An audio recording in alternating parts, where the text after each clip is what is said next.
သမီးဖြစ်သူတရားစွဲခံထားတာကြောင့်ကိုရိုင်းဗီဒီယိုရိုက်ကူးကဦးရောဆက်ရဲ့အကြမ်းဖက်မှုတွေကိုထုတ်ဖော်လာခဲ့တဲ့ဒေါ်တီရာအောင်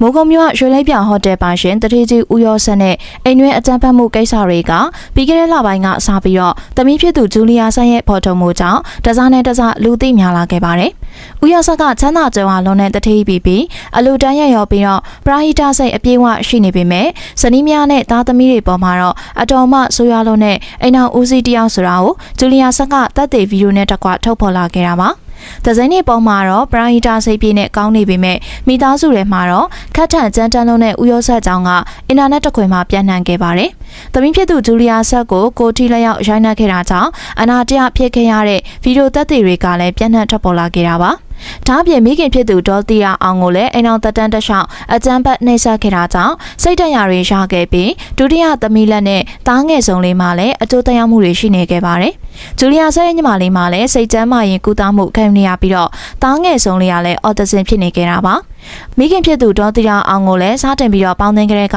လုံးမတူပဲသိမ်းပိုက်ထားတာဖြစ်ကြောင်းအိတ်သွန်ဖာမောက်ပြောပြလာခဲ့တာပါ။ဒါတွေကြောင့်ဦးရောဆက်ပေါ်ဝေဖန်မှုတွေရှိခဲ့ပြီးကြရက်တွေအားထနေခဲ့တာပါ။ဦးရောဆက်တို့ဘက်ကလည်းဒီသတင်းတွေကအမှန်မဟုတ်ကြောင်းဆွေမျိုးတတိုင်းနဲ့ဝန်ထမ်းတွေကတဆင့်ပြန်လည်ပြီးတော့ခြေပလာခဲ့ပါတယ်။ဒေါ်တီယာအောင်နဲ့ဂျူလီယာဆက်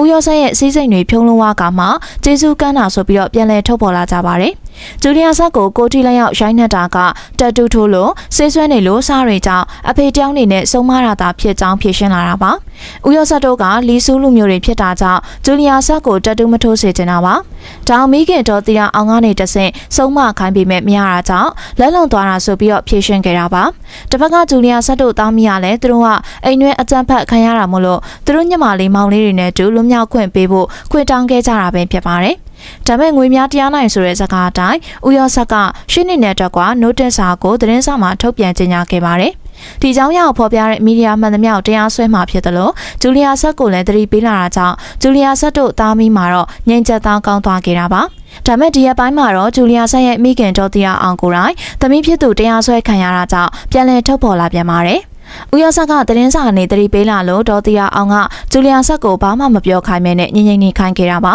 ။ဒါမဲ့ဦးရောဆက်ဘက်ကတော့မငြိမ်မဲနဲ့ဂျူလီယာဆက်စီကနေဖုန်းသိမ်းသွားခဲ့ပါတယ်။အဲ့ဒါတွေမကသေးပဲတရားစွဲထားသေးတာကြောင့်မိခင်ဖြစ်တဲ့ဒေါ်တီယာအောင်ကမခံမရနိုင်ဖြစ်လာပြီးမီဒီယာတွေနဲ့တကွဖြေရှင်းမှုပြင်ဆင်ခဲ့ပါတယ်။ဒါမဲ့ဦးရောဆက်ရဲ့ရှင်ဝါကြောင့်ဘယ်မီဒီယာကိုမှဖိတ်ကြားလို့မရခဲ့ပါဘူး။ဒါကြောင့်ဒေါ်တီယာအောင်ကကိုရိုင်းဗီဒီယိုရိုက်ကူးပြီးတော့ထုတ်ဖော်လာခဲ့ပြန်တာပါ။သမီးဖြစ်သူပြောခဲ့သလိုအိမ်တွင်းချက်ဖက်ခံရတာမှန်ကန်ကြောင်းသူမဘွားတစ်လျှောက်လုံးမှာကြုံတွေ့ခဲ့ရတာတွေကိုပြောပြလာခဲ့ပါတယ်။ဦးရောဆက်ကချမ်းသာကြွယ်ဝသလောက်မိမကိစ္စပွေးရှုပ်သူဖြစ်ပြီးတော့ဒေါ်တီယာအောင်ကိုလည်းအငယ်နှောင်းနေနဲ့အလိုမတူပဲခိုးယူပေါင်းတင်နေခဲ့တာပါ။ဒါပြင်အရင်အိမ်အောင်နဲ့ရှားတဲ့သားလေး18နှစ်ပြည့်မှလက်ထပ်မယ်ဆိုပြီးတော့ပြောခဲ့တာကြောင့်ဂျူလီယာဆက်မွေးပြီး4နှစ်သမီးလောက်မှပေါင်းတင်နိုင်ခဲ့တယ်လို့သိရပါတယ်။ဂျားထဲမှာလည်းထောင်ကျသွားတာကြောင့်အတူနေထိုင်ချိန်တော့နှဲခဲ့ပြီးပြန်လည်အတူနေချိန်မှာတော့ဦးရောဆက်ကဇက်တိုက်ဆိုသလိုအိမ်တွင်းချက်ဖက်မှုတွေကိုကျူးလွန်လာခဲ့တာပါပထမဆုံးချိန်မှာဆိုရင်ဒေါ်တီယာအောင်ကိုသူ့ရဲ့ဧည့်သည်တွေလာနေချိန်မှာအဲခံခိုင်းမိမယ်တကယ်တမ်းအဲခံတဲ့ချိန်မှာသဝင်တိုးပြီးတော့ပကံလုံးတွေနဲ့ပြစ်ပေါက်ခဲ့တာဖြစ်ပါတယ်အချိန်ပြည့်ပြည့်နဲ့ပေါက်ခဲ့တာကြောင့်နှစ်ပူးပါကွဲခဲ့ရတာပ